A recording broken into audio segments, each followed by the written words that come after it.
오늘 우리가 함께 깊이 묵상하고 마음에 새길 말씀은 마태복음 6장 14절에서 15절의 귀한 가르침입니다. 이 말씀은 우리에게 용서와 화해의 진정한 의미와 중요성을 깊이 깨닫게 하며 우리의 신앙생활에 있어 매우 본질적인 지침을 제공합니다. 너희가 사람의 잘못을 용서하면 너희 하늘 아버지께서도 너희 잘못을 용서하시려니와 너희가 사람의 잘못을 용서하지 아니하면 너희 아버지께서도 너희 잘못을 용서하지 아니하시리라. 이 말씀은 예수님께서 제자들에게 가르치신 주기도문의 핵심적인 부분에 이어지는 내용입니다. 주기도문은 하나님의 뜻이 하늘에서 온전히 이루어진 것과 같이 이 땅에서도 이루어지기를 간구하는 기도이며 그 안에는 우리의 일용할 양식을 구하는 간구와 더불어 우리 자신의 죄를 겸손히 고백하고 하나님의 자비로운 용서를 구하는 내용이 담겨 있습니다. 그런데 예수님께서는 그 용서에 대한 매우 중요한 전제 조건이자 원칙을 오늘 본문 말씀을 통해 명확하게 덧붙이셨습니다. 곧 우리가 다른 사람의 잘못을 진심으로 용서해야만 우리 또한 하늘 아버지로부터 온전한 용서를 받을 수 있다는 것입니다. 사랑하는 성도 여러분, 이 말씀은 우리 각자에게 큰 도전이자 깊은 성찰을 요구합니다. 우리는 모두 하나님의 용서를 간절히 갈구하는 존재입니다. 우리는 본성적으로 연약하며 육신을 입고 살아가는 동안 끊임없이 실수하고 죄를 범합니다. 우리의 생각과 말과 행동을 통해 알게 모르게 하나님 앞에서 그리고 이웃 앞에서 잘못을 저지릅니다. 그렇기에 하나님의 한량없는 사랑과 무한한 용서는 우리에게 생명과도 같이 절대적으로 필요한 은혜입니다. 그러나 주님께서는 그 귀한 용서를 우리가 먼저 타인을 용서하는 행위와 불가분하게 연결시키셨습니다. 이것은 인간의 본성적인 감정과 이기적인 마음을 뛰어넘는 실로 쉽지 않은 요구입니다. 우리를 아프게 하고 실망시키고 때로는 우리를 배신한 사람을 진심으로 용서한다는 것은 인간의 힘과 의지만으로는 거의 불가능에 가까운 일처럼 느껴질 수 있습니다. 우리의 마음은 때때로 분노와 억울함, 상처와 복수심으로 가득 차기 쉽습니다. 우리는 자연스럽게 내가 왜 저 사람을 용서해야 하는가? 저 사람은 용서받을 자격이 전혀 없는 것 아닌가? 내가 용서하면 나만 어리석게 되는 것 아니야? 와 같은 생각의 소용돌이에 휩싸이게 됩니다. 이러한 마음의 격동과 혼란 속에서 용서라는 단어는 우리에게 너무나 멀고 낯설게 다가올 때가 많습니다. 하지만 예수님께서는 우리가 용서해야 할 대상이 우리에게 잘못을 행한 사람의 잘못이라고 명확히 말씀하십니다. 여기서 잘못에 해당하는 헬라어는 파라푸토마입니다. 이 단어는 곁길로 벗어남, 실족함, 넘어짐, 범죄함을 의미합니다. 다시 말해 상대방의 의도적인 악행이든 혹은 부주의나 실수로 인해 우리에게 고통을 안겨준 모든 행위와 그로 인한 부정적인 결과들을 용서하라는 말씀입니다.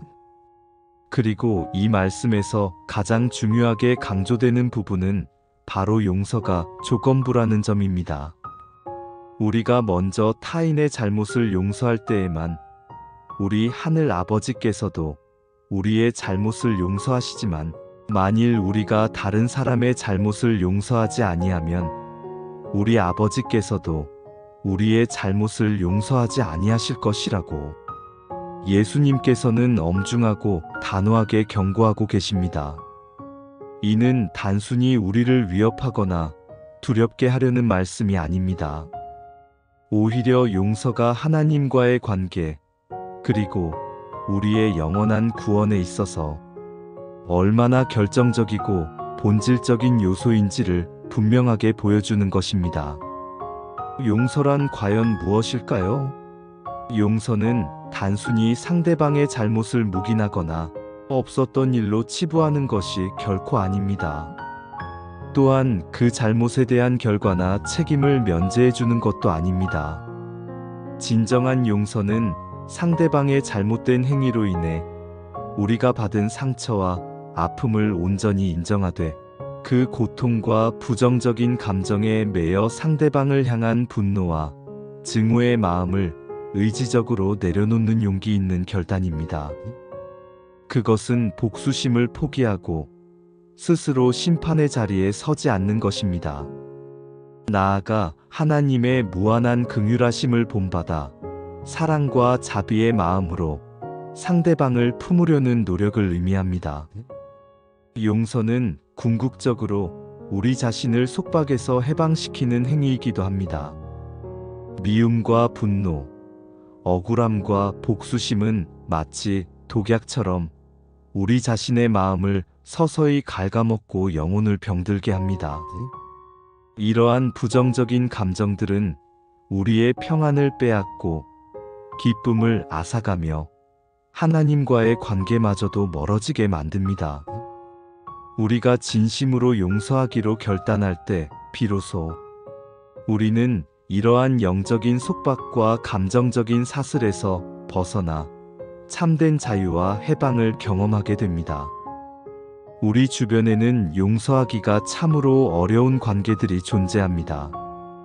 가정 안에서의 오래된 갈등과 쌓인 앙금, 친구나 직장 동료, 이웃과의 오해와 상처, 심지어는 같은 믿음의 공동체인 교회 안에서조차 생겨나는 불화와 다툼들이 우리 삶의 큰 그림자처럼 드리워져 우리의 마음을 무겁게 짓누를 때가 있습니다. 이러한 관계의 어려움들은 우리의 내면의 평안을 빼앗고 하나님과의 깊은 교제마저도 방해할 수 있습니다. 예수님께서는 우리가 이처럼 어렵고 복잡한 관계 속에서 진정으로 승리할 수 있는 유일한 길로 용서를 제시하셨습니다. 용서는 그리스도인의 신앙 인격의 핵심적인 부분이며 우리가 하나님의 자녀됨을 이 세상에 드러내는 가장 중요한 증거가 됩니다. 우리가 먼저 하나님의 용서와 은혜를 깊이 체험한 죄인임을 겸손히 깨달을 때 우리는 비로소 다른 사람을 용서할 수 있는 크고 넓은 마음을 얻게 됩니다. 십자가 위에서 이루신 예수 그리스도의 희생과 그로 인해 우리가 얻은 놀라운 구원의 은혜를 깊이 묵상해 보십시오. 하나님께서는 죄로 인해 영원히 죽을 수밖에 없었던 우리를 아무런 조건 없이 우리의 어떠함과 상관없이 사랑하시고 용서하셨습니다. 죄악 가운데 허덕이던 우리를 구원하시기 위해 당신의 독생자 예수 그리스도를 이 땅에 보내주시고 그 아들을 십자가에 내어주시기까지 우리를 사랑하셨습니다. 우리가 받아야 할 모든 죄의 무서운 대가를 예수님께서 대신 치르셨고 그분의 보배로운 피로 우리의 모든 죄를 깨끗하게 씻어주셨습니다. 우리는 이미 헤아릴 수 없는 큰 용서와 사랑을 받은 존재입니다. 우리가 죄인 되었을 때에 우리를 사랑하신 하나님의 그 크신 사랑을 경험한 자들입니다. 그렇다면 우리가 다른 사람의 크고 작은 잘못 하나조차 용서하지 못한다면 우리가 어찌 하나님의 진정한 자녀라 감히 말할 수 있겠습니까? 우리가 받은 용서의 크기와 깊이를 진정으로 깨달을 때 다른 사람을 용서하는 것은 단순히 의무를 넘어서서 마땅히 행해야 할 그리스도인의 삶의 자연스러운 모습이 됩니다. 물론 용서는 단번에 이루어지는 쉬운 일이 아닙니다. 특히 깊은 상처를 남긴 잘못에 대한 용서는 감정적인 치유의 오랜 과정이 동반되는 매우 복잡하고 어려운 일입니다. 단 한 번의 의지적인 결단으로 모든 부정적인 감정이 순식간에 사라지는 것은 아닐 수 있습니다.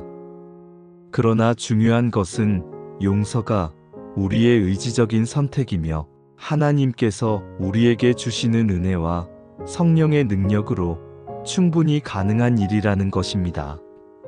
우리가 용서하기로 진심으로 결단하고 하나님께 나아갈 때 성령님께서 우리 마음에 역사하셔서 미움과 분노의 감정을 거두어 주시고 대신 사랑과 평안을 가득 채워 주십니다. 우리가 용서할 수 없을 때 용서할 힘을 달라고 기도하십시오. 그럴 때 주님께서 우리의 마음을 만져주시고 용서의 마음을 부어주십니다. 어려운 관계 속에서 용서의 손길을 용기 있게 내밀 때 우리는 단순히 상대방을 위한 선행만을 하는 것이 아닙니다. 그것은 궁극적으로 우리 자신을 위한 것이며 우리의 영혼을 치유하고 회복시키는 과정입니다. 미움과 분노에 갇혀 있을 때 우리는 진정한 평안을 누릴 수 없습니다. 용서는 무너지고 깨어진 관계를 다시 회복시키는 귀한 다리가 될 수 있으며 분열된 공동체를 다시 하나로 세우는 놀라운 힘이 됩니다. 또한 우리가 타인을 용서할 때 우리 자신의 마음 속에도 비로소 참된 평화와 안식이 찾아오고 하나님과의 관계도 더욱 깊고 친밀해집니다. 이 말씀은 단순히 이웃과의 관계만을 이야기하는 것에 그치지 않습니다. 용서는 곧 화해를 의미하며 이는 하나님과의 화해, 그리고 자기 자신과의 화해로까지 그 의미가 확장됩니다. 우리가 다른 사람을 용서할 때 죄로 인해 하나님과 우리 사이에 가로막혔던 담이 허물어지고 우리를 향한 하나님의 사랑과 은혜가 더욱 분명하게 드러납니다. 또한 우리는 자신을 향한 과거의 실수와 잘못에 대한 비난과 정죄에서 벗어나 자기 자신을 용납하고 사랑하게 되면서 참된 내면의 평안을 누리게 되는 것입니다. 마태복음 6장 14절에서 15절 말씀은 우리에게 용서의 궁극적인 동기가 무엇인지도 분명하게 알려줍니다. 그것은 바로 우리의 하늘 아버지께서 우리의 잘못을 용서하시는 것과 직접적으로 연결되어 있다는 것입니다.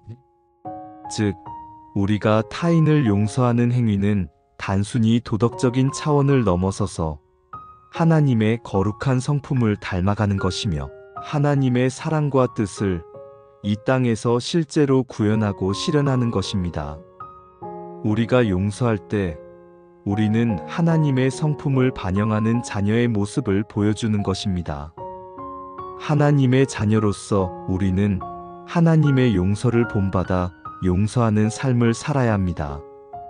이것이 우리가 세상의 어렵고 복잡한 관계 속에서 영적으로 승리하는 진정한 비결이며 하나님이 주시는 참된 평안과 영적인 자유를 온전히 누리는 길입니다. 용서를 통해 우리는 예수 그리스도의 사랑과 긍휼을 이 세상에 실천하고 세상에 하나님의 용서와 은혜의 복음을 증거하는 빛과 소금의 역할을 충실히 감당할 수 있습니다. 이러한 용서의 삶은 쉽지 않지만 우리가 하나님의 은혜를 의지할 때 가능합니다. 우리가 용서를 실천할 때 우리는 하나님께서 우리에게 베푸신 자비와 용서가 얼마나 큰 것인지를 다시 한번 깨닫게 됩니다. 그리고 그 깨달음은 우리로 하여금 더욱 겸손하게 하나님 앞에 서게 하고 우리의 믿음을 더욱 견고하게 합니다. 용서는 우리의 신앙을 성장시키는 중요한 양분이 됩니다. 오늘 하루 혹은 이 한 주 동안 여러분의 마음속에 남아있는 미움이나 억울함 혹은 용서하지 못하고 있는 관계는 없는지 조용히 돌아보시기 바랍니다. 혹시 마음속에 불편함과 답답함을 느끼게 하는 사람이 있다면 그 사람의 잘못을 주님께 아뢰고 주님의 은혜 안에서 용서하기로 결단해 보십시오. 그리고 그 용서의 과정을 통해 하나님께서 여러분의 마음을 어떻게 새롭게 하시고 치유하시는지 직접 경험해 보시기 바랍니다. 그러기 위해 우리는 첫째, 마음속에 짐 내려놓아야 합니다. 당신의 마음속에 오랫동안 자리 잡고 있는 미움, 분노, 억울함, 혹은 용서하지 못하는 사람이 있습니까? 그 모든 감정과 관계의 짐을 오늘 이 시간 주님 앞에 솔직하게 내려놓기로 결단하십시오. 주님께서는 우리의 마음을 아시고 우리의 연약함을 이해하십니다. 용서하기 힘든 그 마음까지도 주님께 아뢰십시오. 둘째, 용서의 시작은 나 자신부터임을 기억하시기 바랍니다. 용서는 단순히 상대방을 위한 것이 아니라 무엇보다 우리 자신을 위한 영적인 치유 과정입니다. 미움과 분노는 우리의 영혼을 갉아먹습니다. 용서하기로 의지적으로 선택할 때 우리는 그 속박에서 벗어나 자유와 평안을 얻을 수 있습니다. 오늘부터 용서하기 어려운 사람을 위해 기도하는 시간을 가져보십시오. 그를 위해 축복하고 그를 향한 부정적인 감정 대신 긍휼의 마음을 달라고 간구하십시오. 셋째, 하나님의 용서를 기억하십시오. 우리가 받은 용서가 얼마나 크고 값진 것인지 다시 한번 깊이 묵상하십시오. 죄인된 우리를 조건 없이 사랑하시고 용서하신 하나님의 은혜를 기억할 때 우리는 다른 사람의 잘못을 용서할 수 있는 힘과 동기를 얻게 됩니다. 용서할 수 없는 마음이 들 때마다 십자가의 사랑을 떠올리며 그 사랑으로 용서하기로 결단하십시오. 사랑과 자비가 풍성하신 하나님 아버지, 오늘 저희에게 용서와 화해의 귀한 말씀을 다시 한번 깨닫게 하시니 진심으로 감사합니다. 저희는 연약하여 쉽게 상처받고 또한 저희의 말과 행동으로 다른 이들에게 상처를 주며 살아가는 부족한 존재입니다. 주님께서 저희의 모든 죄와 허물을 십자가의 보혈로 온전히 용서하셨듯이 저희도 다른 사람의 잘못을 진심으로 용서하는 마음을 저희에게 허락하여 주시옵소서. 저희의 마음속에 남아있는 미움과 분노, 억울함과 복수심에 갇혀있지 않게 하시고 주님의 한량없는 사랑과 긍휼로 저희 마음을 가득 채워 주옵소서. 용서하기 어려운 상황과 관계 속에서도 주님께서 저희에게 베푸신 그 크신 은혜와 자비를 기억하며 주님께서 주시는 힘과 지혜로 용서의 손길을 용기 있게 내밀게 하옵소서. 그리하여 주님 안에서 참된 평안과 화해를 깊이 경험하며 죄와 사망의 권세에서 벗어나 진정한 자유를 누리게 하옵소서. 주님의 자녀로서 합당한 삶을 살아가며 이 땅에 주님의 용서와 사랑의 복음을 증거하는 귀한 통로가 되게 하옵소서. 이 모든 기도, 우리를 죄에서 구원하시고 화해의 길을 열어주신 예수 그리스도의 거룩하신 이름으로 간절히 기도드립니다. 아멘.